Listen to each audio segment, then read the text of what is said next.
Fala pessoal, fala. Opa, agora sim já tava em pé. Fala pessoal. Pessoal, Bom não fala dia. Kim, né? Bom dia. Bom dia, William. Bom dia, pessoal. Fala aí, Kim. Hoje só nós dois. Opa, Que... fala assim não, pô. Tem uma galera toda aí olhando, pega mal aí, fala só nós dois. Fala aí pessoal, tudo bem? Som ok? Alguém tá nos ouvindo? Tem alguém aí? Todo mundo já foi pra casa, desistiu de vez. Som tá ok, alguém nos ouve. Pessoal no pregão, público reduzido. Obviamente que dá pra entender também, né? O dia tem sido bem morno, assim como foi na segunda-feira, tava só eu e o Thiago aí, enfim, também tava bem devagar. O Foco, o Bruno da Foco de São Paulo tá aí, com esse nome tinha que estar, né? Tem que estar focado. Volume projetando hoje da Bolsa 3 bi 100, é menos da metade do que se fazia em média, né? Então é um volume bem baixo, né? O pessoal da Money Invest tá aí. Eduardo Serpa, fala aí, Eduardo, beleza? Como é que tá esse Leblon, cara? Com certeza deve estar bem melhor aqui do que o nosso querido Itaim Bibi aqui em São Paulo. Bom, mas vamos lá, acho que começar falando um pouco da nossa carteira, né? A gente enviou a carteira na segunda-feira, conforme a gente tinha programado, já tinha comentado e enviado via e-mail, chamando a atenção que a gente ia mudar a divulgação da nossa carteira excepcionalmente nesse mês, basicamente por conta do nosso receio com relação à liquidez, né? Enviar a carteira no último dia, no dia 30, que seria na segunda-feira, a gente correria o risco de ter um problema muito forte de liquidez, então fazer os ajustes poderia gerar algumas distorções, né, nos papéis. Então a gente optou, né, por antecipar essa troca de carteiras. E na verdade também, mesmo antecipando, a gente apertou o pé no freio mesmo, não deu para fazer grandes alterações, essencialmente por conta dessa liquidez, né? Então só para dar uma noção, né, poxa, múltiplos que negociam em média, vai lá, 18 milhões de reais, estava negociando menos da metade disso. A Copel, que negocia em torno de 20, estava negociando em torno de 5 milhões. Então, e a gente sabe que tem um universo de pessoas que seguem essa carteira, clubes de investimento que seguem essa carteira, então a gente tem que ter muito cuidado, né, na hora de trocar um ativo por outro, porque isso pode gerar uma forte demanda num momento de baixa liquidez, pode ser muito ruim. A gente fez uma única alteração na carteira principal, que foi a retirada direcional. A direcional, na segunda-feira, estava apresentando uma liquidez igual à média dela, ou seja, em torno de 6 milhões. Então a gente entendeu que dava para fazer essa alteração. E vale lembrar também que essa alteração ela pode ainda ser feita hoje, pode ser feita amanhã, e a gente ainda tem a segunda-feira para alterar. E por hora a gente não viu nenhuma mudança significativa em termos de preço da direcional, ou seja, uma forte queda por conta da nossa recomendação aí de saída da direcional. O papel hoje projeta, deixa eu ver aqui, 6 milhões de reais, então, de novo, projetando um volume muito próximo à média, um pouco aquém, mas nada de extraordinário, então está dando para operar. A saída direcional é muito mais o receio, né, em relação ao que se tem de 2014, né? Todo mundo fala, com exceção do setor de educação, né, que o Kim que olha, todo mundo bastante receoso com o ano de 2014, é quase que um consenso negativo, né? Então a gente optou por retirar a direcional, que é um player mais de risco aí da nossa carteira, e adicionamos a Ambev, que vai ganhar participação no índice. Então acho que tende a se beneficiar, não só com Copa do Mundo, com venda, vai lembrar, não precisa nem falar muito da qualidade e capacidade dessa empresa em cortar custos, controlar despesas e com isso gerar mais margem. Não obstante, a gente tem Carnaval vindo aí, Copa do Mundo vindo aí, ela ganha participação no índice, então tudo isso corrobora a entrada de Ambev na carteira, ou pelo menos o aumento, na verdade, da Ambev em carteira. Então a Ambev e Vale hoje são as maiores posições da nossa carteira, com 15% cada uma. Tá? Então, assim, em relação à carteira principal foi isso. A carteira de dividendos a gente não realizou nenhuma alteração. E na carteira Small Caps a gente fez algumas alterações, especialmente a saída do Banco Pan-Americano. O cenário de juros mais alto tem sido bastante desafiador para bancos menores. A gente retirou o Pan-Americano e aumentou a participação em Brim e SLED. SLED até hoje teve uma notícia interessante que o SLED é a Saraiva, né? A gente fica falando de SLED, que o Kim pode comentar.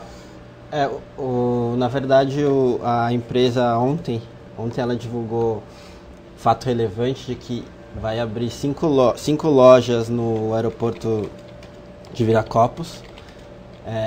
Isso aí faz parte um pouco da estratégia que a empresa implementou há pouco tempo de começar a fortalecer a parte de varejo, e uma das vertentes é a abertura de lojas em aeroportos. Ela já tem uma loja no aeroporto de Guarulhos, já ganhou a licitação no aeroporto de Manaus. Ela tem, enfim, negociado com o aeroporto de Florianópolis, mas só para falar um pouco mais detalhadamente, o aeroporto de Viracopos, assim, se a gente for ver, cinco lojas, para um aeroporto talvez à primeira vista pareça ser um pouco exagerado. A gente leu a notícia, né? 5 lojas no Viracopos. No Viracopos, né? Ainda, sendo que em Guarulhos só tem uma, né?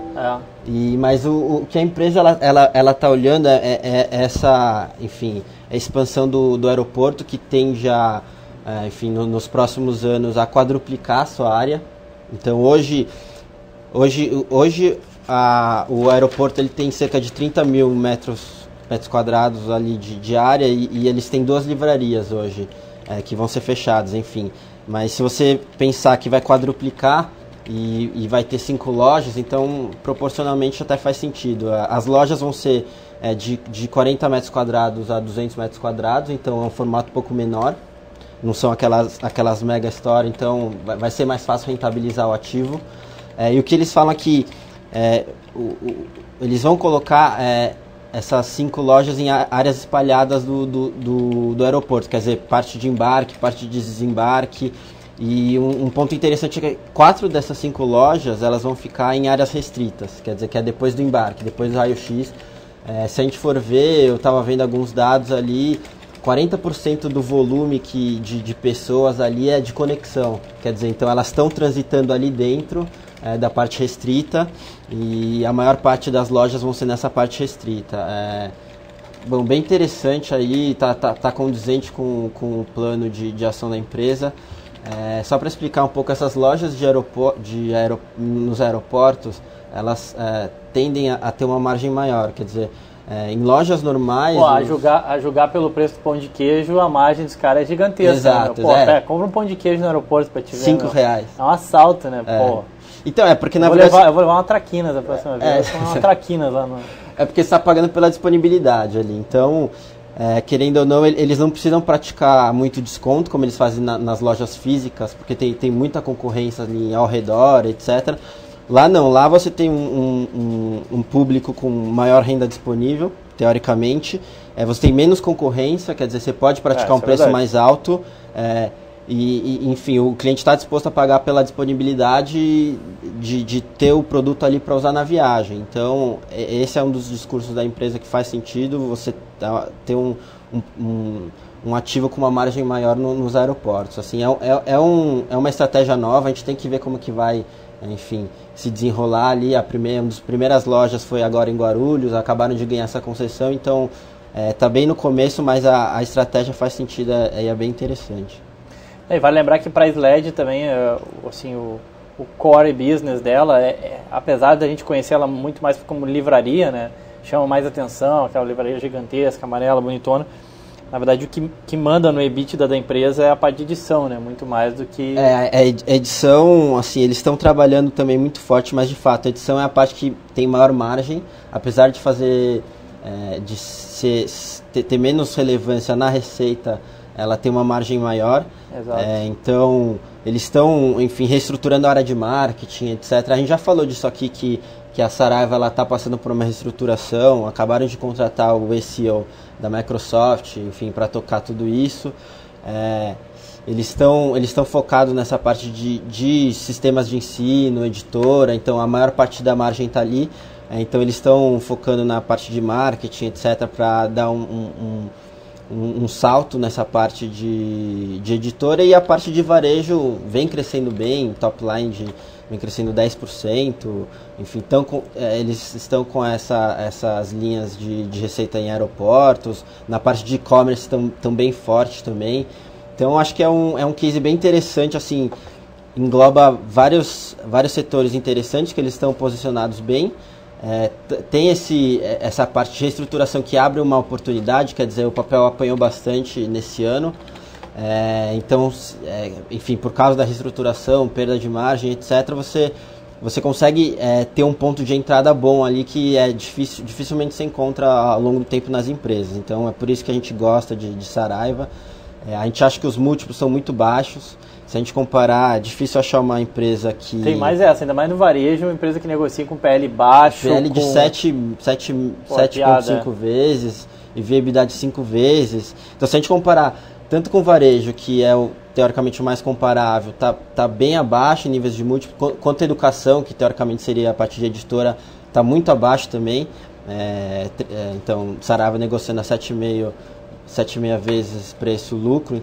Então, quer dizer, a gente tem um caso de reestruturação, ponto de entrada bom, e múltiplos muito abaixo dos comparáveis. Então, assim, um case que faz bastante sentido para a gente gosta bastante. A gente gosta, na verdade, dessas empresas pequenas, menores, né? Infelizmente, a carteira Small Caps esse ano sofreu um pouco, né? Tem sido difícil. O índice Small, o índice que engloba aí várias empresas de menor porte, ele cai em média 15% no ano, então mesmo sem ter o OGX, por exemplo. Então caiu forte, o desempenho das small caps esse ano foi realmente muito ruim, foi fraco, tá? E só não foi pior esse índice small caps porque ele acaba que dentro desse índice ele acaba tendo Estácio, por exemplo, que não tem nada a ver, assim, que nem é uma empresa tão small cap assim, né, hoje em dia. E se não tivesse mais Estácio, então, ou seja, o índice teria ainda sido pior.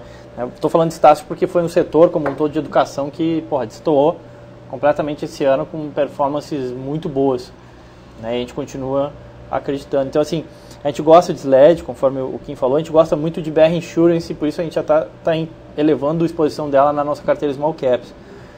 A BR Insurance, para quem não sabe, não conhece, não ouviu falar, nada mais é do que uma empresa, uma corretora de seguros. Da mesma forma que a gente gosta e tem BB Seguridade, por exemplo, na nossa carteira, na carteira principal e na carteira de dividendos, a BR Insurance ela se aproveita do crescimento do ramo de seguros de uma outra forma. Ela não é uma seguradora e até por isso ela incorre em menos riscos, tá? Mas ela se beneficia do crescimento do mercado segurador, que em média cresce a taxas de 2 dígitos ano contra ano.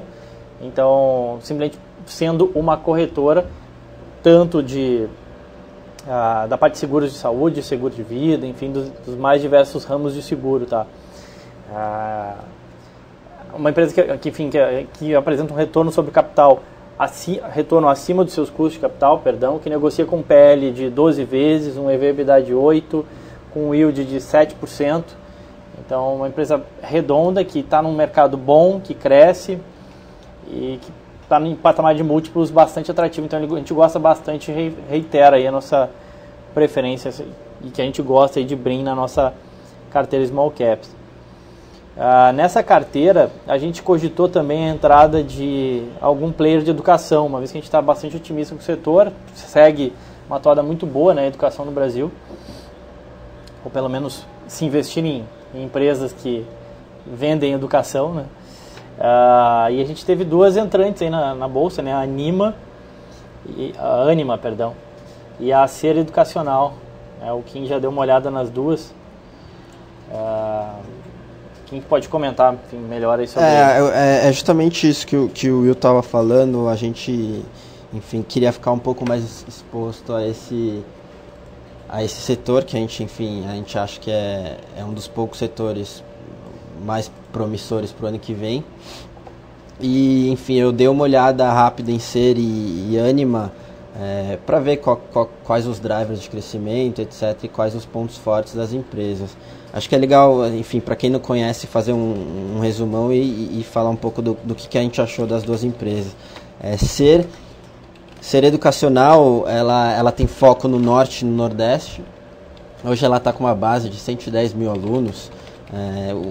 Acho que o ponto a se destacar aqui é a margem deles é bem alta, assim, se você comparar com Estácio e Kroton. Por mais que as praças elas sejam diferentes e, enfim, o business em si se torne um pouco diferente em termos de precificação, etc., ela mostra uma margem EBITDA de cerca de 30%, que é alta. A Kroton, com toda a parte de AD forte, que você tem uma margem maior, apresenta esses níveis. Estácio em torno de entre 18% e 20% de margem EBITDA, e a Ser, impressionantes 30%, sendo que não tem nada de AD, que teoricamente tem uma margem maior. Então só presenciar com uma margem bem alta chamou atenção. Hoje não, foi dia 23, ela soltou uma série de fatos relevantes. Acho que vale destacar o EAD, porque vamos lá, voltando a Ser, ela tem 110 mil alunos, ela tem foco no Norte e no Nordeste, e um dos pontos... Como é que é a Nassau, o nome é... É a Nassau, quer ver? Fugiu o nome da universidade, só para o pessoal contextualizar, porque fala Ser Educacional, cara, nunca viu nenhuma universidade chamada Ser Educacional. É Maurício Nassau, não é? Exato, Maurício Nassau. É uma das marcas... E tem aqui é o Maurício Nassau. E tem uma outra que é a segunda linha deles. Isso, que é com os preços 30% mais baixos e que acaba ganhando bastante escala. Para quem não conhece a Ser Educacional, vale dar uma olhada e vale procurar aí conhecer um pouco o dono dela, né? O senhor Janguier. Senhor Janguier. O nome dele é Janguier mesmo, tá? É assim mesmo que se fala. É um paraibano, o senhor Janguier, que foi em Graxate, estudou, virou juiz, montou um curso preparatório aí para direito, e viu que educação era um bom negócio e começou a investir. Hoje é um dos maiores empresários do país. Exato. E é uma figuraça, né? Tem foto dele de Cleópatra e tudo mais aí, né? No Google Imagens, é engraçado. Vale a pena. Mas aqui, ó, acabei de achar a segunda faculdade, a segunda marca deles é a Joaquim Nabuco, que também é lá e, enfim, como eu falo, pratica uma faixa de preço um pouco menor do que a Maurício Nassau. Então, só voltando, acho que, enfim, além deles estarem expostos a uma região que cresce mais em termos de educação do que o resto do Brasil, que é o Norte e Nordeste, um ponto interessante era o EAD. Quer dizer, eles estavam no trâmite de conseguir a aprovação do MEC no EAD. Assim, a gente gosta muito dessa parte de EAD. Além de você ter um crescimento de 2 dígitos ao longo dos últimos anos, você tem uma margem maior, tá para vir, enfim, talvez venha, assim, não tem um prazo certo pro FIES do EAD, que, enfim, a gente pode fazer um paralelo. O FIES no presencial, assim, deu um gás absurdo enfim, nas matrículas, etc. Você tem, enfim, o aluno, ele paga R$20 por mês durante o curso inteiro, depois tem uma carência de 1 ano e meio, para depois pagar em 10 anos o resto, o curso. Então, é um financiamento bem atrativo para os alunos e estão querendo trazer isso para o EAD.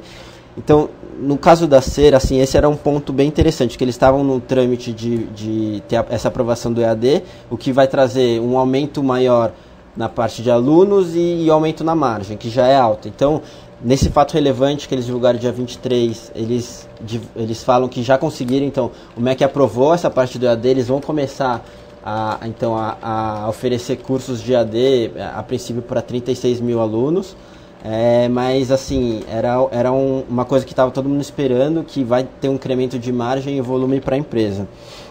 Outro ponto é que eles são muito fortes em Pronatec, que é o programa do governo de ensino técnico que está vindo muito forte, enfim, está tendo comercial direto na TV, enfim, boa parte dos recursos voltados para a educação vão para o Pronatec, eles são muito fortes, já 30% da base deles é Pronatec. E além de tudo isso também, um outro fato relevante foi que eles assinaram, enfim, um pré-documento para fazer uma aquisição no Pará, que é de cerca de 12 mil alunos, assim, então continua essa parte de expansão, enfim, nessa região do país. Foram 12 mil alunos por 150 milhões de reais. Então, assim, a gente gostou bastante de ser, principalmente pelo fato deles estarem expostos a essa parte do norte e nordeste que cresce mais do que o restante do Brasil, terem acabado de aprovar o EAD, que vai trazer mais volume e aumento de margem. Eles são fortes no Pronatec, que é um programa do governo que está ficando cada vez mais forte, e ainda estão nessa vertente de aquisição, que é um dos principais drivers de crescimento nesse setor, é a aquisição, e eles também estão fazendo isso. Assim, em termos de valuation, só para a gente ter uma ideia, a SER, ela negocia 23 vezes preço-lucro 2013. Tá longe de ser barato. Tá longe de ser barato, mas a gente está falando de 2013, tá? Porque a gente não tem muita projeção para 2014, mas para a gente ter uma ideia, Estácio e Croton negociam nesse patamar de 2013, se a gente olhar. Só que aqui a gente tem uma empresa que, teoricamente, tem um potencial de crescimento maior, apesar dos riscos, óbvio, mas essa parte de AD deve incrementar bastante volume e margem. Então esse é um pouco do que a gente viu de SER. Anima, assim, tentar ser breve aqui, Anima a gente ficou um pouco menos animado com a empresa. Não te anima? Não me anima tanto, Anima, com perdão do trocadilho, mas é uma empresa um pouco menor, são 45 mil alunos, e o foco é diferente, é um foco mais em qualidade, em nicho. Eles estão em Minas, São Paulo e Rio. Então, assim, para você crescer nessas praças e oferecendo uma coisa de mais qualidade, assim, é um crescimento mais lento. Eles também estão esperando a aprovação do MEC na parte de EAD, só que ainda não veio. Enfim, a gente está esperando isso aí. Ela negocia a um múltiplo parecido de 23, quase 24 vezes PI 2013.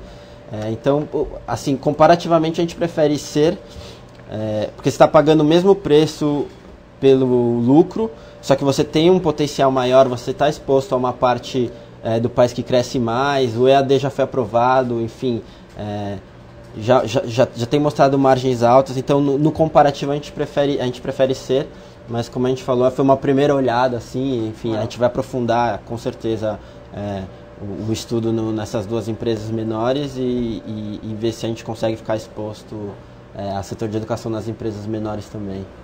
E assim, vale salientar que outro perfil, assim, são bem diferentes, né? Na verdade, a SER educacional ela tem, 10, 15 anos de história, um crescimento vertiginoso, enfim, é bem diferente da Anima, que já está aí no mercado há 30, 40 anos, o foco é outro, a toada da empresa é outra também, enfim, então, apesar de ser educação, elas são empresas realmente bem diferentes, com nichos bem diferentes, com estilo de serem geridas bem diferentes. Não só entre elas, mas com relação às grandes também diferentes. Exato. Então, assim, abre uma oportunidade diferente de investimento. Mas o View, assim, com certeza continua sendo positivo, né, que a gente comentou. A gente tem Estácio, que é a nossa preferência, na nossa carteira principal, e a gente está eventualmente estudando aí até para daqui a pouco numa small cap aparecer ou uma Anima ou uma SER, por que não? A gente tem Abril Educação ainda, uma outra opção em que educação. Também é totalmente diferente. Também é totalmente diferente. E a própria SLED, na verdade, ela tem uma conexão aí com a educação na medida que ela tem uma editora, né? A parte do sistema de ensino, que eles estão muito animados. Hoje faz pouco, representa uma parcela pequena da rentabilidade da empresa, enfim. Mas eles estão bem animados com essa parte de sistemas de ensino também. Tiveram algumas perguntas, né? O pessoal perguntou da TRPL, eu respondi ali no chat, né? Que ela teve um resultado muito ruim, contabilizou uma perda gigantesca com a Cefaz, que é a Secretaria da Fazenda de São Paulo. E desde dia 29 de outubro, ela só fez cair. Eu não acho que vale a pena comprar, acho que se for para comprar uma transmissora de energia, eu prefiro a Lupar. Nenhuma delas andou, Taesa vem fraquejando aí, não porque é uma má empresa. Da mesma forma, a Lupar, a mesma coisa, vem fraquejando, não porque é uma má empresa, mas todas elas sofrem com o aumento da taxa de juros. Né? Fica muito menos atrativo investir numa transmissora de energia que tem receita regulada, um reajuste já fixo e uma taxa de retorno já estimada e que não tem muito mistério. Assim. Então, é um tipo de ativo que te dá uma taxa de retorno real, vai lá de 8 a 9% dos projetos que essas empresas trabalham, Então, quando a taxa de juros aumenta, acaba que a atratividade dos projetos dessas empresas fica menor. Então, o mercado faz essa conta, né? Então, ela teria uma relação inversa, ela seria inversamente proporcional à taxa de juros, né? Dá para ver bem isso nessas empresas. Então, de qualquer forma, a gente continua gostando de Alupar, acho que tem crescimento, diferentemente de Taesa e especialmente de Transmissão Paulista, tem um crescimento implícito aí simplesmente pela maturação dos projetos de geração de energia delas. Então, se fosse para escolher alguma, ficaria com Alupar. Uma outra pergunta aí sobre o Banco BTG. O BTG é um banco totalmente diferenciado dos demais, né? A previsibilidade do resultado do Banco BTG é horrível, no sentido que, dado que ele é um banco muito menos usual, a forma de trabalho dele é muito diferente dos bancos tradicionais. Então ele tem um braço de investimento muito forte, tem um braço de mesa operacional também muito forte. Então esses caras podem ter um retorno muito bom, como podem ter um retorno muito ruim, dependendo da operação do seu braço de investimento. Vide investimentos no mercado imobiliário, investimento no Banco Pan-Americano, investimentos em diversas vertentes. Como também tem uma mesa, né? O BTG sempre foi conhecido por ter um retorno extraordinário, porque a mesa de operações, a tesouraria, né? O trade, eles são realmente muito bons e acabam gerando bastante retorno, mas isso às vezes pode acontecer em algum trimestre ter um resultado muito ruim, porque exatamente a mesa errou a mão, né? Você sabe muito melhor do que eu, aí trade às vezes não existe Deus, né, em trade, né? O cara pode ter errado a mão e eventualmente tomar um tombo aí, né? De qualquer forma, você ter um retorno maior, você precisa tomar um risco maior. Exato. E alguma hora, enfim, no longo prazo você pode ser melhor, enfim, você pode gerar um retorno bom, mas uma hora ou outra você pode ter uma engasgada ali por causa desse risco que você está tomando por causa de um retorno maior. Então. Exato. E aí o banco, ele negocia com um prêmio, né? Ele negocia com um patamar de múltiplo mais elevado do que está o Unibanco, o Bradesco, exatamente porque gera mais retorno. Só que na medida que não gerar esse retorno, o mercado bate, né? Então, achar que tem muito upside no BTG? Tem. Agora depende do patamar de retorno que tu acredita que ele vai conseguir continuar entregando. A gente prefere ficar em Itaú Unibanco, um banco mais redondo, mais simples de ser analisado, mais fácil de entender. Acho particularmente que, apesar de toda essa bronca com STF aí que está rolando e tudo mais, isso aí gerou muito ruído e acabou pressionando negativamente os bancos, mas a gente vê valor sim, acho que tem espaço para andar, acho que já foi precificado, só que também muita gente já tinha, né? Todo mundo já tinha uma exposição a bancos, né? Vale lembrar que desde junho, julho lá, na verdade quando o bolsa deu aquela enterrada, os bancos tiveram uma valorização muito forte, né? Então, o Unibanco subiu 30%. Então, também abriu um espaço aí para uma realização de curto prazo, né? Tá? O SMP perguntou do Banco ABC, eu responderia com o Banrisul também, um banco barato, com um risco de crédito muito menor, risco de funding, pequeno. O ABC é verdade que tem por trás os árabes que fornecem funding interminável, enfim, mas acho que não é nem o banco mais barato, nem o banco mais redondo, ou mais top, é um banco que está ali no meio, tá? Então, assim, se fosse para se arriscar, acho que valeria a pena se arriscar num Pine, mas aí se arriscar mesmo, né? Saber que é um banco bem arriscado. Se for para não correr muito risco, aí fica nos grandes bancos mesmo, tá? Que mais? A gente vai ter leilão, né? Acho que é importante comentar. Amanhã o pessoal aí vai ter de Mato Grosso, Goiás, aí vai saber melhor do que a gente. Amanhã vai ter o leilão da BR-040, às 10 da manhã, a gente vai acompanhar. Basicamente, essa estrada que liga Juiz de Fora ao Distrito Federal. O favorito para ganhar esse leilão é a Triunfo. Porque... Pô, não é o Odebrecht? Não, a Odebrecht nem vai participar desse. Milagre. Aliás, esse comentário foi só porque a última... Então por isso que a Triunfo é a favorita, né? Senão seria o Odebrecht. Porque a Odebrecht, ela vem bidando, enfim, bem agressivo nos últimos leilões e tem levado...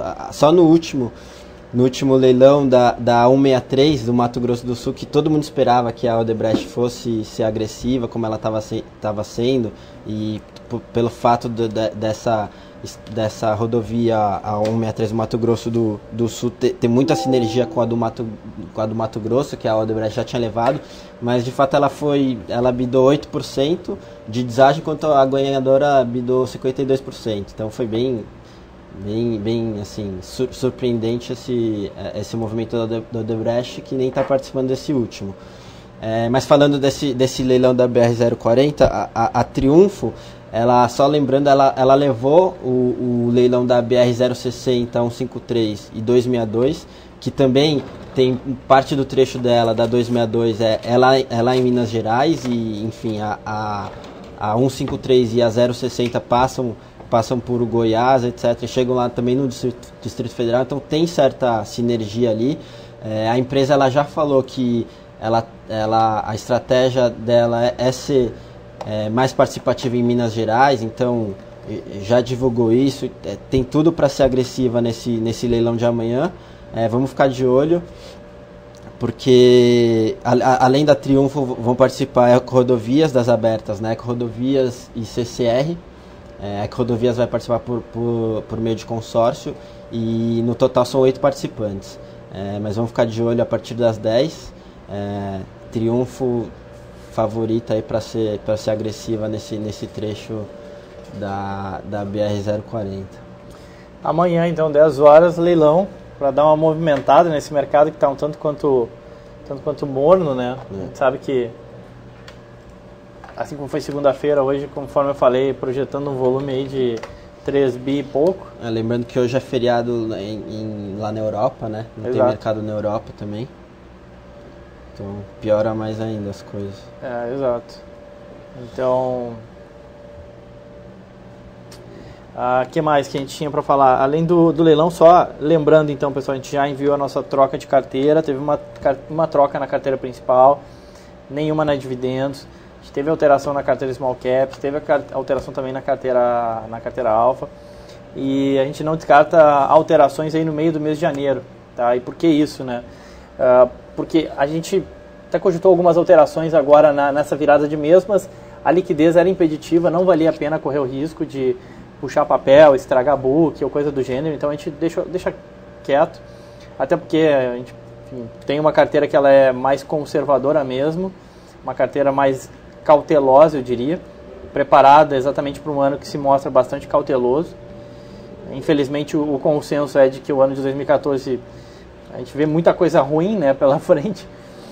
Fica difícil adotar uma postura otimista para 2014.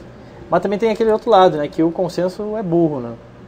Então, quando todo mundo está olhando só um lado, apostar no outro lado pode render bons frutos, né? Então, a gente até cogitou aumentar a beta de carteira, mas acho que ainda é realmente cedo. A gente ainda tem alguns receios, especialmente no âmbito macro. O Eduardo, amigo lá do Leblon, até falou,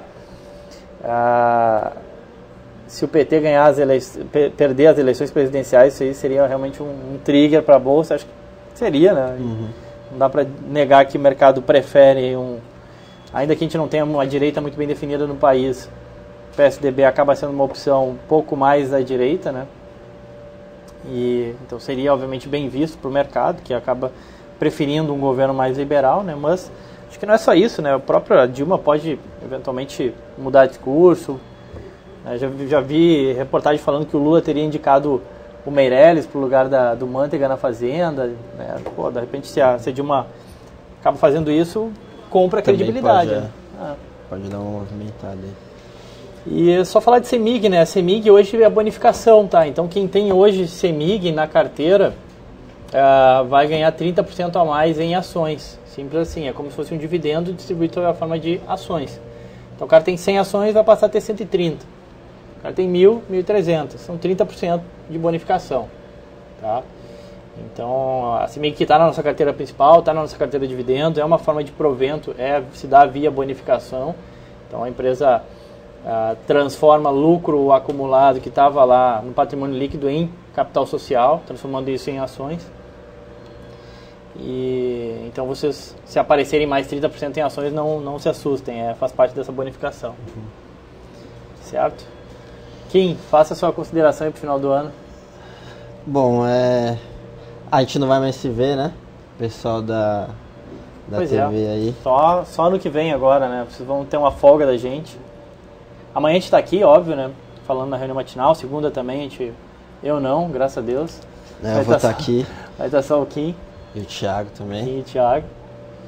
Eu já aproveito e já me despeço e dou feliz ano novo para todo mundo. Acho que 2014 vai ser sim um ano bom. Eu não sei exatamente o que vai acontecer. O imponderável. Mas o otimismo tem que ter, né? Senão... Acho que bolsa sobe ano que vem. Acho que a gente vai ter um ano bom. De novo, não sei porquê. Não acho que é porque o Brasil vai ganhar a Copa do Mundo. Acho que não é isso. Tá difícil também. Tá difícil também. Ali depois da chave.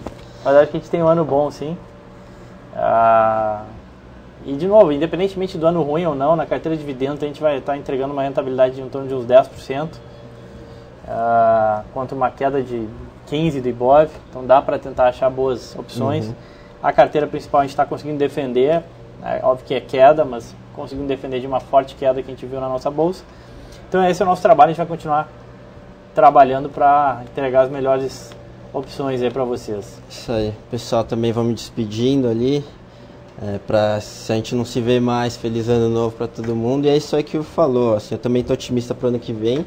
A gente vai continuar trabalhando aqui, acho que sempre tem oportunidade, a gente vai trabalhar forte para tentar gerar esse alfa que a gente vem gerando, enfim, todas as carteiras. Acho que, por mais que, enfim, o cenário, as perspectivas não sejam muito boas, acho que com um bom trabalho ali a gente consegue fazer um negócio legal, um negócio honesto aqui e gerar valor ali para todo mundo. Então, acho que é isso. Beleza, então pessoal, agradecemos aí a participação, a paciência de vocês, obrigado. Espero aí. que a gente possa ter ajudado vocês. Forte abraço lá pro Serpa, aproveite o Leblon pela gente, Serpa. Valeu? Valeu, pessoal. Abraço aí, galera. Abraço, boa tarde.